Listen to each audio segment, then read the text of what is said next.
20 mistakes you and Geralt should avoid in The Witcher 3 2024. Stay tuned for that. What's up, guys? I'm Franky Boy on this channel, covering everything regarding The Witcher 3. And yeah, still in 2024 and 2025, this is one of the best games ever created, so please avoid these mistakes. Mistake number one I made is staying on the path. While you might think, yeah, that's a great idea because we can easily travel right there. Yeah, you're gonna miss up on so many opportunities, so many enemies, so many treasures. Please don't stay on the path because otherwise you will lose a lot of stuff you would easily take advantage of otherwise, especially this drowner loot. Just great. Mistake number two you should avoid: ignoring the bestiary.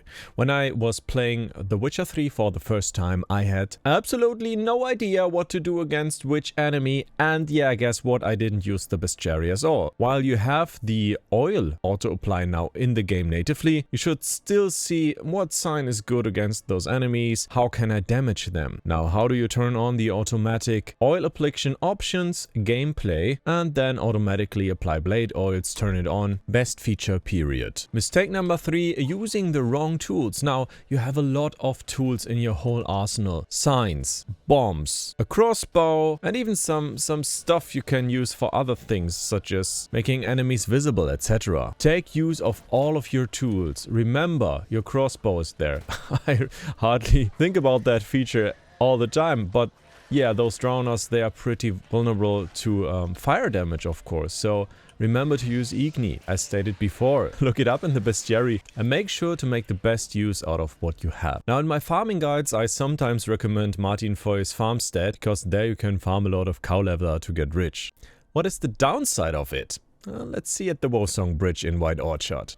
Who is that? That's the Chort, and he doesn't look like a nice dude to hang out with. In fact, he looks pretty dangerous, so I would rather kill him than leave him there. And let's see what he has in stock. Oh, great stuff. Though the problem is, of course, killing cows will spawn him here. He will take revenge and then hunt you once you appear in White Orchard again. At the Wosong Bridge, of course, only. Also attacking the village. Remember that this Cowboss will spawn if you kill too many cows. It is like that. Cows will take their revenge anyways. Mistake number five, not using Gourmet. And yeah, if you don't own the DLC, Blood and Wine, please get it. It's worth it just for this skill.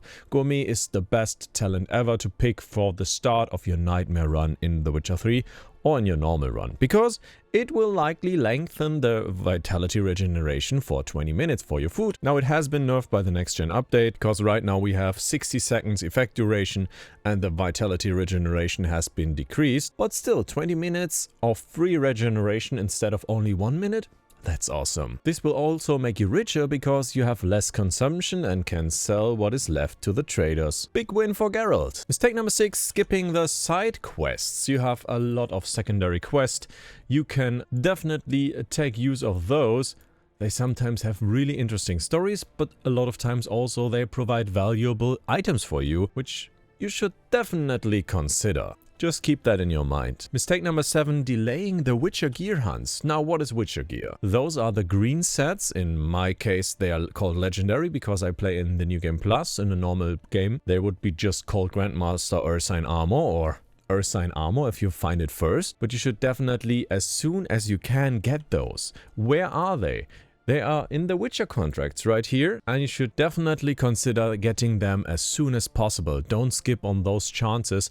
They are some awesome sets that will change your playstyle, maybe a bit in a way. Let's say it like that, because the first sets, they are not really that meaningful, to be honest. But the upgraded ones, they are. While single enemies are oftenly no threat at all, well, of course bosses are, it is different to groups of enemies, and you should not underestimate them, because if you simply use like single hits, okay, I one hit them, that's a bad thing, but you can see, if I don't dodge too often, then I will be hit, and as you can see, yeah, I dance around them. At the start of the game, I would rather play like this. Sometimes get one hit, just try to get one hit, don't overestimate yourself. Try to get one hit in, then try to dodge again.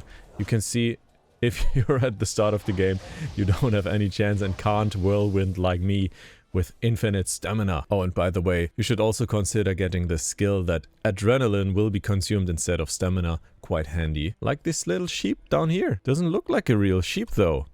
Feels like I am dumb now. You tricked me, CD Projekt. Mistake number 9 you should avoid is, of course, mixing the skill trees, or let's say mixing the build. Because on the left hand side, those are like the skills, and you can build them right here, and that's of course your build, because you can mix and match whatever you want. Now there's a lot of awesome upgrades for you, and you should consider sticking to the same color, because you can see, of course, yeah, this stacks up the attack power if I only put attack power skills in here. And I mean, it's a bad example that I have attack power in here anyways, because I'm not in the need of life and sign intensity, but I feel like you get the drill, right? Alright.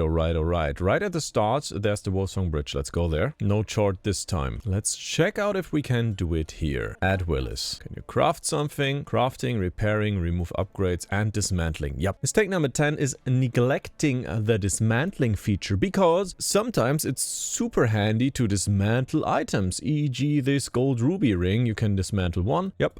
It costs a little bit of money, but you get a gold nugget and a ruby out of it. And sometimes you're in the need of those materials, and instead of getting those, you can simply dismantle the stuff you already own, and you can pretty much dismantle everything you have, e.g. this expensive... Why is this wooden sword filled with oil? It's crazy.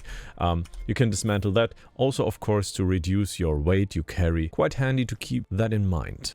Now, one mistake I made at the start of my Witcher playthrough, well, the first playthrough, is forgetting to meditate. Yeah, quite easy to forget about it, because at some point you are out of like your Northwind, etc. Then you simply go here and do it. Remember to do so, otherwise you will be exhausted all the time. Like my Geralt. He's pretty exhausted. Mistake number 12, improper combat strategy.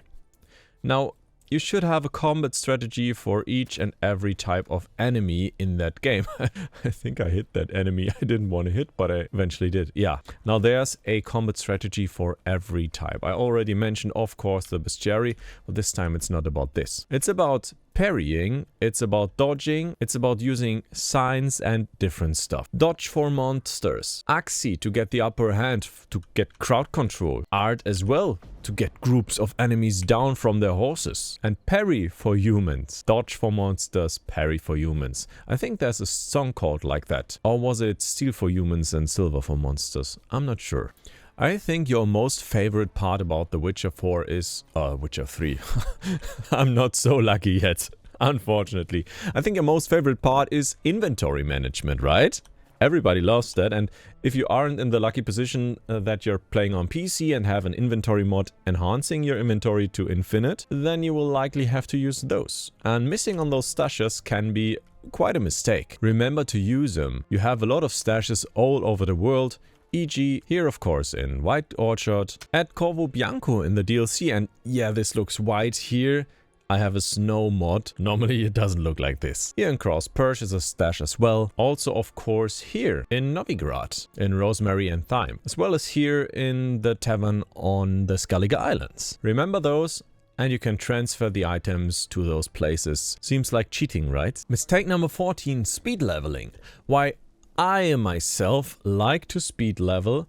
This could potentially damage your experience on The Witcher, so I wouldn't recommend speed leveling techniques if you're playing The Witcher 3 for the first time. Instead, do the main story, do the side quests and enjoy it. Now, if you want to speed level, I of course have some tips for you. Main quest gives you the most XP, but the second best thing you can do is like go to the gameplay options again and put it on deathmatch. No, of course not.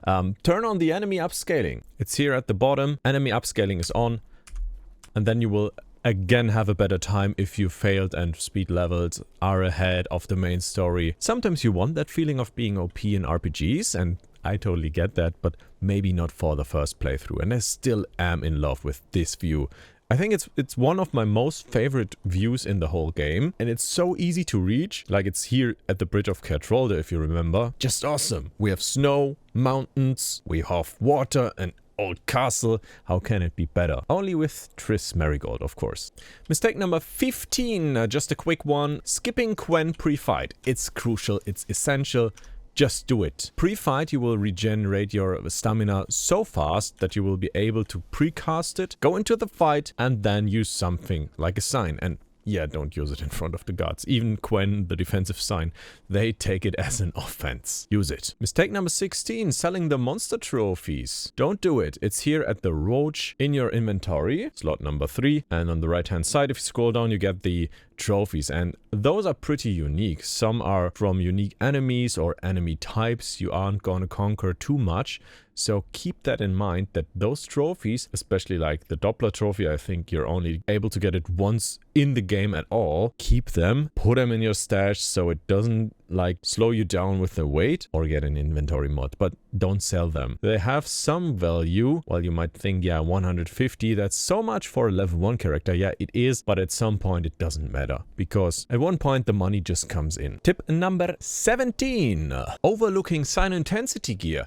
While it might be the first pick to take some gear with, I don't know whatever you have, keep in mind that sign intensity could be interesting, especially on something like a Griffin armor. Well, you have to consider your own playstyle for this. Of course, if you don't use signs, then that's a trash tip. But I sometimes seem to overlook those, but use signs regularly, especially when I don't have a OP build yet in my playthrough. So yeah, you'd rather like pick it up, especially the Griffin armor is awesome for signs.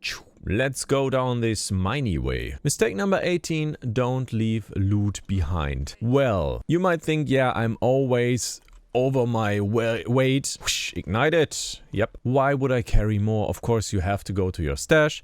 You have to go to the vendors. You definitely need to do that. Next tip, the best sword in the game is the Toussaint's Knight Steel Sword. It's a steel sword you get at this location. Ah, not here. In the Blood and Wine DLC. And yeah, normally it looks different, but it's at the Artach Palace ruins over here at the very top. And you have to finish the ruins and you will ruin them. But you will get the Toussaint's Knight Steel Sword. Pretty awesome. Don't miss it. And the last but not least tip, of course, one of the best starter potions, it's the Superior Swallow. You should definitely get it as soon as possible and make sure it's always filled up, because it's like the best vitality regeneration for you early, except for at later stages when you have like Echidna decoction. Quite awesome to regenerate vitality via using stamina. And of course, a Chimera decoction to regenerate vitality while dealing damage to foes. That's quite awesome as well. Hope you guys got something out of it. I love The Witcher 3 to death, and I think it's the best game ever created. So hopefully you better created an awesome game, Witcher 4 CDPR. Otherwise, I will sue you. That's one thing for sure. Thank you so much for sticking to the channel. I will speak to you in the next video if you want to. And also make sure to check out my other Witcher guides. I have build guides, leveling guides, etc. Quite a lot of valuable stuff for you guys on the channel. See you in the next one. And goodbye. Also make sure to check out this video on the top. It's likely gonna help you, or the other one on the other side. It's a recommendation for you. And yeah, that's it for now. Really now. Yeah, bye bye.